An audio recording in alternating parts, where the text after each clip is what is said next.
De l'islam à la vie éternelle en Christ. 1. Mon nom était Cheikh Karim Mahdi. Je suis né dans une famille profondément ancrée dans l'islam, dans une région reculée du sud du Tchad, dans un village appelé Dourbané. Mon père, un érudit respecté, dirigeait une madrasa. Dès l'âge de 5 ans, j'étais plongé dans l'étude du Coran. À 12 ans, je récitais déjà plus de 60 sourates par cœur. À 23 ans, après mes études à Khartoum, au Soudan, je suis revenu en tant qu'imam principal dans ma province. J'étais un homme respecté, écouté, parfois craint. Ma parole faisait autorité, et j'enseignais, avec ferveur, que Jésus, Isa, n'était qu'un prophète, qu'un homme, et que les chrétiens étaient dans l'erreur. Je n'avais aucune tendresse pour eux, je me moquais de leurs réunions, je les appelais égarés, infidèles. Mais au fond de moi, quelque chose manquait. Une paix que ni mes prières ni mes jeûnes ne pouvaient me donner. 2.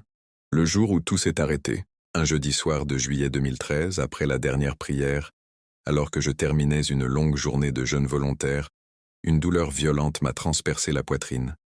J'ai cru que c'était un simple malaise. Mais soudain, ma vision s'est obscurcie. J'ai entendu ma femme crier. Puis plus rien. Le diagnostic fut clair, arrêt cardiaque massif. J'étais cliniquement mort pendant 22 minutes, selon les infirmiers de l'hôpital provincial de Bardaï. Mais ce que j'ai vécu dans cet intervalle a bouleversé toute mon éternité. 3. Un appel inattendu. Je me suis retrouvé dans un espace immense, sans mur, sans horizon, mais baigné d'une lumière paisible. J'étais conscient, mais sans corps. C'était comme si mon âme flottait.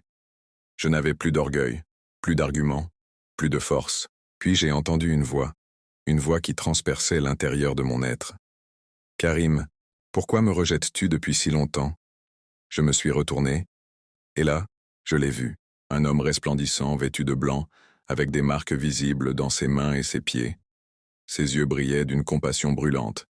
Il n'a pas crié, il ne m'a pas accusé, il m'a regardé, comme un père qui attendait son fils. Je n'avais jamais vu ce visage, mais je le connaissais. Mon cœur savait. Je suis tombé à genoux et j'ai crié « Qui es-tu, Seigneur ?» Il a répondu avec une tendresse infinie « Je suis Jésus, celui que tu as combattu. Mais je t'ai aimé depuis toujours. Je suis mort pour toi, Karim, et je suis vivant pour toi. » 4. Exposé, mon cœur brisé. En un instant, ma vie entière a défilé. Les discours haineux que j'ai prêchés, les chrétiens que j'ai humiliés, les occasions où j'ai étouffé mes propres doutes, les nuits où je priais, sans jamais entendre une réponse. Et pourtant, il était là. Il m'offrait son pardon. Il a tendu la main. Quand ses doigts ont touché mon épaule, un feu m'a envahi. Pas un feu qui détruit, mais un feu qui guérit. « Retourne », m'a-t-il dit. « Va raconter ce que tu as vu. Je serai avec toi, même dans la douleur. » 5. Le retour au monde vivant. Je me suis réveillé brusquement dans le lit d'hôpital. Mon cœur battait à nouveau. Mon épouse était en pleurs. Le médecin était en état de choc. Mais moi, je souriais. Je savais que j'avais rencontré le maître de la vie. Les jours qui suivirent furent des jours de lutte intérieure. Comment dire que l'imam Karim Mahdi avait rencontré Jésus-Christ dans la mort? J'ai essayé de garder le silence. Mais le feu en moi ne me laissait pas tranquille. Alors j'ai parlé. D'abord à mon épouse, puis à mon frère, puis à quelques anciens. La réaction a été violente. 6. L'abandon, l'exil, la foi. Ils m'ont déclaré apostasie publique. Mon nom a été rayé de la communauté. Mon visage a été barré dans les mosquées. On m'a menacé. On m'a battu. On m'a dit « Tu n'existes plus ». Mais au fond de mon cœur, je sentais Jésus me murmurer « Heureux seras-tu lorsqu'on te persécutera à cause de moi ». J'ai fui. Pendant 2 mois, j'ai marché de village en village, de nuit, sans abri, fuyant les regards.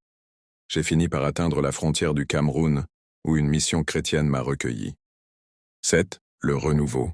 Un pasteur nommé Eline Gassa m'a accueilli. Il m'a pris dans ses bras comme un père. Il ne m'a pas demandé d'abord ce que j'avais fait, mais ce que j'avais vécu. Je lui ai tout raconté. Il m'a offert une Bible. Quand j'ai ouvert l'Évangile selon Jean, j'ai pleuré. La lumière brille dans les ténèbres, et les ténèbres ne l'ont point reçue. Pendant plusieurs mois, j'ai été formé à la parole, nourri, soigné, guéri. Puis j'ai demandé à être baptisé au nom de Jésus. Ce jour-là, je suis descendu dans les eaux avec des larmes, et je suis sorti libre. 8. Aujourd'hui. Aujourd'hui, mon nom est Karim Eleazar. Je vis à Mbalmayo, au Cameroun. J'enseigne la parole dans des petits groupes de maisons. Mon ministère est discret, mais puissant. Je visite les prisons, les hôpitaux, les marchés.